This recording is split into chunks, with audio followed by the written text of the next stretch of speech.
शिवसेना उद्धव बाळासाहेब ठाकरे पक्षाचे वरिष्ठ नेते आणि खासदार अनिल देसाईजी आमच्यासोबत आहेत. सर, 18 तारखेला नागपूरमध्ये आंदोलन आहे, रामरक्षा आंदोलन आहे. उद्धव साहेब जाणार आहेत. विशेष म्हणजे संजय राऊत सरांनी मुख्यमंत्री यांना सुद्धा आमंत्रण दिलेलं आहे. काय म्हणाल सर? श्रीरामाचे जे भक्त आहेत त्या सगळ्यांनी यायला पाहिजे. त्याच्यामध्ये मुख्यमंत्री सुद्धा आले आणि संजय राऊतांनी जर अशा प्रकारचं दिलं असेल तर त्यांनी यायलाच हवं. आमंत्रण दिलेलं असेल तर यायलाच हवं. पण मुख्यमंत्री साहेबांचं असं म्हणणं मी घरी बसून काहीतरी शेतकऱ्यांचा प्रश्न होता त्यावर ते म्हणाले की घरी बसून मी काय करणार नाही, त्यासाठी बाहेर मला पडावं लागेल. कुठेतरी त्यांनी कटाक्ष केलेला आहे, व्यंग केलेलं आहे. नाही, आज त्यांची जबाबदारी महाराष्ट्राप्रती आहे, शेतकऱ्यांप्रती आहे, कष्टकऱ्यांप्रती आहे.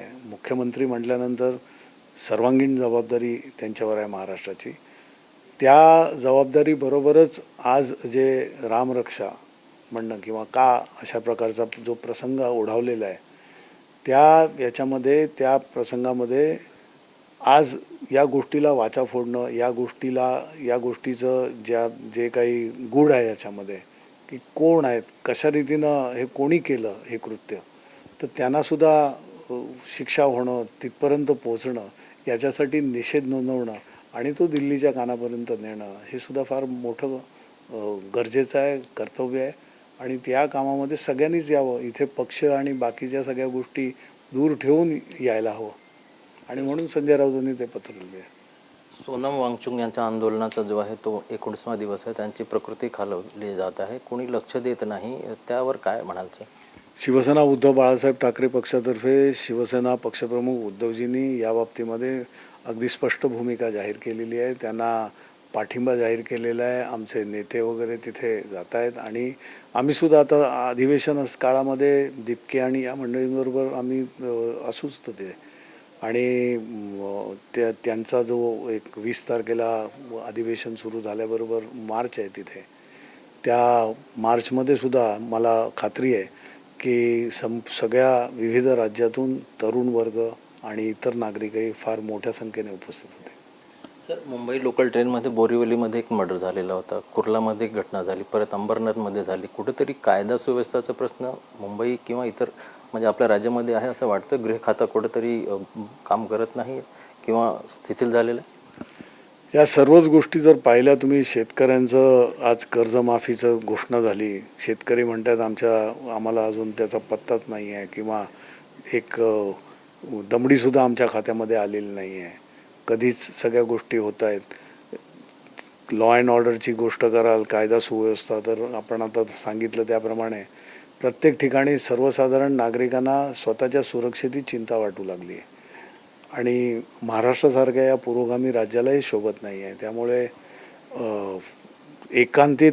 एकंदरीत संपूर्ण महाराष्ट्राचा विचार केला तर महाराष्ट्राचा मतदार, महाराष्ट्राचा नागरिक या चिंतेत जरूर आहे की कुठे आपण होतो आणि आज आपण कुठे आलो आहोत.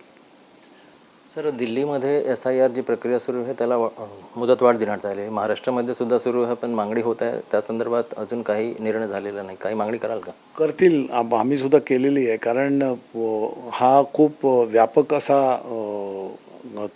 याचा उपक्रम आहे आणि SIR हे करताना कुठचाही जो नागरिक आहे, मतदार आहे, तो या कक्षेच्या बाहेर जाता कामा नये. त्याला त्याचा हक्क निभावता आणि त्याचं नाव आलंच पाहिजे. वेगवेगळे निकष यासाठी दिलेले आहेत आणि सर्वसाधारण निकषांमध्ये ते असतात. त्यामुळे फार सखोल अभ्यास करूनच करण्याचं, कारण त्याचं नावच SIR आहे. तर त्याच्यामुळे स्पेशल इंटेन्सिव्ह रिव्हिजन आहे. त्यामुळे तशा रीतीनेच त्या नावाप्रमाणे ती जाईल. त्यामुळे या मिळालेला अवधी फार कमी आहे. मध्ये पावसाने जे थैमान घातलं त्यामुळे त्याच्यामध्ये जे दिवस गेले ते अजून सावरायला तेवढे दिवस, म्हणजे 15-20 दिवस तर असेच गेले. त्यामुळे तो अवधी वाढवून देणं साहजिक आहे आणि त्या प्रकारचं अवधी वाढवून मिळेल अशी आशा आहे. एक शेवटचा प्रश्न सर, 1 नेशन 1 इलेक्शनची सध्या चर्चा आहे. शिवसेना उद्धव बाळासाहेब ठाकरे पक्षाची काय भूमिका? आमची भूमिका आम्ही प्रत्येक मीटिंगमध्ये, प्रत्येक ठिकाणी, दौऱ्यामध्ये मांडतो आहे. हे 1 नेशन 1 इलेक्शन हे चांगला कॉन्सेप्ट, फार चांगला आहे. परंतु ते घेण्याची समर्थता आपल्याजवळ आहे का? ते करू शकतो का? त्याचे परिणाम कशा रीतीने होतील? या सगळ्या बऱ्याचशा गोष्टी आहेत ज्या आम्ही त्या हे करतो आणि त्या मीडियामध्ये अशा रीतीने आम्ही सांगता येत नाही. पण आम्ही व्यवस्थित आमचा स्टँड घेतोय. धन्यवाद. तर हे होते अनिल देसाई सर. त्यांचं असं म्हणणं आहे की वन नेशन वन इलेक्शनवर योग्य वेळी योग्य भूमिका आमच्या पक्षातर्फे घेतली जाणार आहे.